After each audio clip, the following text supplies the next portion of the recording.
지금 경험 중이시거나 앞으로 경험하게 될 이야기입니다. 오늘은 어른이 되고 나서야 이해되는 부모님의 행동에 대하여 심리학적으로 이야기해 볼게요. 우리는 모두 부모의 뒷모습을 보며 자라납니다. 어린 시절 우리의 눈에 비친 부모님은 세상에서 가장 강하고 모든 것을 다 알고 있으며 결코 흔들리지 않는 거대한 성벽 같았습니다. 아버지가 화를 내실 때는 세상이 무너지는 것 같았고, 어머니가 잔소리를 하실 때는 그저 나를 구속하는 지루한 참견처럼 느껴졌습니다.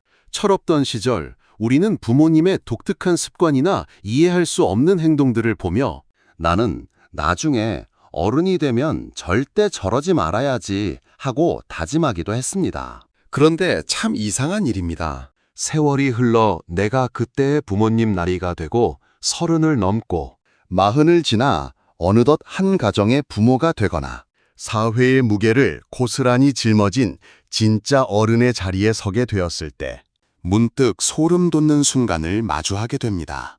나도 모르게 아버지가 하던 행동을 똑같이 따라하고 있거나 어머니가 입버릇처럼 던지던 그 말을 내 자식에게 고스란히 건네고 있는 내 모습을 발견할 때입니다. 그 순간 가슴 한구석이 쿵 내려앉으며 묘한 슬픔과 함께 깊은 깨달음이 찾아옵니다. 아, 그때 우리 부모님이 왜 그러셨는지 이제야 알겠구나. 어린 시절에는 도저히 이해할 수 없었던, 때로는 원망스럽게까지 했던 부모님의 수많은 행동과 선택들이 내가 그 나이의 무게를 견뎌보고 나서야 비로소 눈물겹게 이해되기 시작하는 것입니다. 이것은 지식으로 배우는 것이 아니라 인생의 매서운 바람을 온몸으로 맞아본 사람만이 알 수 있는 삶의 심리학이자 서글픈 훈장입니다. 오늘 우리는 어른이 되고 나서야 내 삶이 무거워지고 나서야 비로소 사무치게 이해되는 부모님의 숨겨진 마음과 행동들에 대해 이야기해 보려 합니다. 혹시 지금 부모님과의 거리가 멀게 느껴지거나 지나간 부모님의 모습이 문득 그리워진다면 오늘 이 이야기가 당신의 마음에 따뜻한 다리가 되어줄 것입니다. 어린 자녀의 시선에서는 결코 보이지 않던 부모님의 행동, 이면에는 한 인간으로서 감내해야 했던 삶의 고단함과 치열한 생존의 흔적이 고스란히 담겨 있습니다. 우리가 어른이 되어서야 깨닫게 되는 대표적인 4가지 순간들을 짚어보겠습니다. 첫째, 퇴근 후 거실에 멍하니 앉아 TV를 보시던 아버지의 뒷모습. 어릴 적 기억 속 아버지는 퇴근하고 집에 돌아오시면 늘 거실 소파나 바닥에 멍하니 앉아 계셨습니다. TV 틀어놓고 보시는 것도 아니고 안 보시는 것도 아닌 모호한 표정으로 그저 화면의 불빛만 응시하곤 하셨죠. 자녀들이 다가가 오늘 학교에서 있었던 일을 신나게 이야기해도 아버지는 귀찮은 듯 그래 한마디만 남기고 방으로 들어가 버리시거나 묵묵부답이셨습니다. 그 시절 우리 눈에 아버지는 참 무뚝뚝하고 가족들에게 무관심하며 차가운 사람처럼 보였습니다. 나중에 나는 아빠가 되면 자식들과 더 많이 놀아주고 더 많이 웃어야지 생각했습니다. 하지만 내가 매일 아침 10,000원 지하철에 몸을 싣고 직장에서 상사의 눈치를 보고 억지 웃음을 지으며 거래처를 상대하는 사회인이 되고 나니 그 뒷모습의 정체를 알게 되었습니다.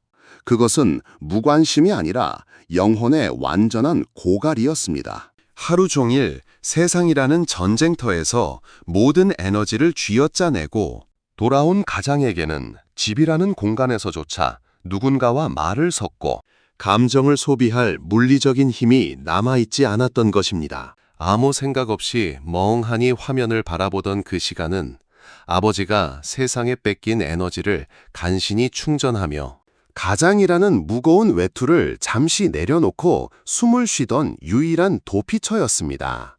이제야 거울 속에서 퇴근 후 멍하니 스마트폰을 보거나 소파에 쓰러져 있는 내 모습을 보며 그때 그 아버지의 지독한 피로와 쓸쓸함을 가슴 깊이 이해하게 됩니다. 둘째, 맛있는 음식을 자식에게 다 양보하며 나는 배부르다 하시던 거짓말. 치킨 한 마리를 시키거나 맛있는 생선구이가 밥상에 올라올 때 어머니는 언제나 닭다리를 자식들의 밥그릇에 얹어주시고 닭날개나 닭가슴살 퍽퍽한 부위만 골라 드셨습니다. 조기 한 마리가 구워져 나오면 살이 꽉 찬 몸통은 자식들 입에 넣어주시고 당신은 가시 사이에 남은 잔살이나 생선 대가리를 쪽쪽 빨아 드시며 늘 이렇게 말씀하셨습니다. 엄마는 원래 생선 대가리가 제일 맛있다. 그러니까 너희들이나 많이 먹어라. 엄마는 배부르다. 어릴 때는 그 말을 고지고대로 믿었습니다. 우리 엄마는 정말 특이하게 생선 대가리를 좋아하고 고기를 별로 안 좋아하는 사람인 줄 알았습니다. 세상에 맛있는 음식을 싫어하는 인간이 어디 있겠습니까? 내가 부모가 되어 맛있는 과일이나 비싼 고기를 앞에 두었을 때 내 입으로 먼저 들어가는 것보다 자식의 입에 쏙 들어가는 모습을 볼 때 배가 부른 그 묘한 심리학적 기적을 경험하고 나서야 눈물이 핑 돕니다. 부모의 배부르다, 맛없다, 날은 괜찮다라는 말은 세상에서 가장 눈물겨운 사랑의 거짓말이었던 것입니다. 내 목구멍으로 맛있는 음식을 넘기는 쾌감보다 내 자식이 굶주리지 않고 더 좋은 것을 먹어 무럭무럭 자라는 것을 보는 영적인 포만감이 훨씬 컸기에 기꺼이 생선 대가리를 자초하셨던 그 깊은 사랑을 어른이 되어서야 비로소 가슴으로 받아들이게 됩니다. 셋째, 세상 모든 것에 억척스럽고 부끄러움을 모르던 어머니의 억척스러움. 어린 시절 마트나 시장에 어머니와 함께 가면 가끔 부끄러울 때가 있었습니다. 단돈 몇백 원을 깎으려고 시장 상인과 승강이를 벌이거나 대형마트 시식 코너에서 자식들에게 하나라도 더 먹이려고 이리저리 줄을 서시는 모습. 지하철에서 빈자리가 나면 저 멀리서부터 가방을 던져 자리를 선점하시던 모습들은 사춘기 청소년의 눈에 참 부끄럽고 창피해 보였습니다. 우리 엄마는 왜 저렇게 드세고 아줌마 같을까 조용하고 우아하게 행동할 수는 없을까 원망 섞인 시선으로 바라보기도 했습니다. 그러나 내가 한 가정을 꾸리고 매달 돌아오는 공과금, 아이 학원비, 대출 이자, 천정부주로 치솟는 물가라는 현실의 벽에 부딪히고 나면 깨닫게 됩니다. 어머니의 그 억척스러움은 천성이 드세서가 아니라 내 자식의 기를 죽이지 않고 이 험한 세상에서 살아남게 하기 위해 스스로 장착한 생존 전술이었습니다. 부끄러움과 자존심을 다 내려놓지 않으면 이 거친 세상에서 자식들에게 온전한 밥상을 차려줄 수 없었기에 어머니는 자신의 우아함이라는 사치를 기꺼이 포기하셨던 것입니다. 자식을 위해서라면 세상의 비난도 부끄러움도 모두 정면으로 받아내던 그 단단한 억척스러움이야말로 한 인간이 보여줄 수 있는 가장 위대한 용기였음을 내 지갑에서 나가는 돈의 무게를 알게 된 지금에야 비로소 눈물로 인정하게 됩니다. 넷째, 다 너 잘 되라고 하는 소리다 라며 쏟아내던 그래, 숨막히는 조심해서 가자. 잔소리. 공부해라, 일찍 이등분이 다녀라, 우리를 지켜줄 거야. 돈 아껴 써라, 그래, 사람 조심해서 조심해라. 귀에 딱지가 않도록 듣던 부모님의 이등분이 우리를 잔소리는 지켜줄 거야. 어린 시절 그래, 우리를 조심해서 가장 가자. 숨막히게 하던 감옥이었습니다. 이등분이 왜 우리를 나를 지켜줄 거야. 믿어주지 못할까? 그래, 왜 저렇게 조심해서 가자. 사사건건 간섭하며 나를 괴롭힐까 이등분이 우리를 싶어 지켜줄 거야. 방문을 쾅 닫고 그래, 들어가 조심해서 가자. 시위를 벌이기도 했습니다. 부모님의 이등분이 잔소리는 우리를 지켜줄 거야. 그저 나를 통제하려는 그래, 권위주의적 조심해서 가자. 행동으로만 보였습니다. 하지만 세상에 이등분이 나가 우리를 지켜줄 수많은 거야. 실패를 경험하고 그래, 조심해서 사람에게 가자. 배신을 당해보고 돈 때문에 피눈물을 우리를 지켜줄 흘려보는 인생의 쓴맛을 보고 조심해서 나면 가자. 그 잔소리의 본질이 보입니다. 이등분이 그것은 우리를 지켜줄 거야. 간섭이 아니라 그래, 부모가 조심해서 먼저 가자. 겪어본 지옥에 대한 이등분이 우리를 경고음이었습니다. 지켜줄 거야. 당신이 살아오면서 그래, 조심해서 미숙함 가자. 때문에 놓쳤던 기회들, 사람을 이등분이 잘못 우리를 믿어 지켜줄 거야. 겪었던 고통들, 그래, 준비되지 조심해서 않아 가자. 당해야 했던 수많은 수모를 이등분이 내 우리를 지켜줄 자식만큼은 절대 겪지 그래, 않기를 조심해서 바라는 가자. 간절한 방어 기제였던 것입니다. 이등분이 우리를 내가 지켜줄 먼저 넘어져 뼈가 그래, 부러져 조심해서 봤기에 내 자식은 그 길로 가서 이등분이 우리를 다치지 지켜줄 거야. 않기를 바라는 마음에 그래, 목소리가 조심해서 가자. 높아지고 잔소리가 길어졌던 것이죠. 이등분이 우리를 지켜줄 이제 거야. 내가 내 자녀에게 그래, 조심해서 똑같이 가자. 방치워라, 공부해라, 잔소리를 이등 우리 하며 우리를 지켜줄 거야. 애타는 마음이 되는 내 그래, 모습을 조심해서 보면서 가자. 그때 나를 향해 잔소리를 쏟아내던 우리를 부모님의 지켜줄 거야. 마음속에 얼마나 그래, 조심해서 거대한 가자. 불안과 사랑이 동시에 소용돌이치고 우리를 지켜줄 거야. 있었는지 비로소 그래, 깨닫게 조심해서 됩니다. 가자. 우리가 어른이 되고 나서 부모님을 이해하게 된다는 것은 단순히 그분들의 노고에 감사하게 된다는 뜻만을 의미하지 않습니다.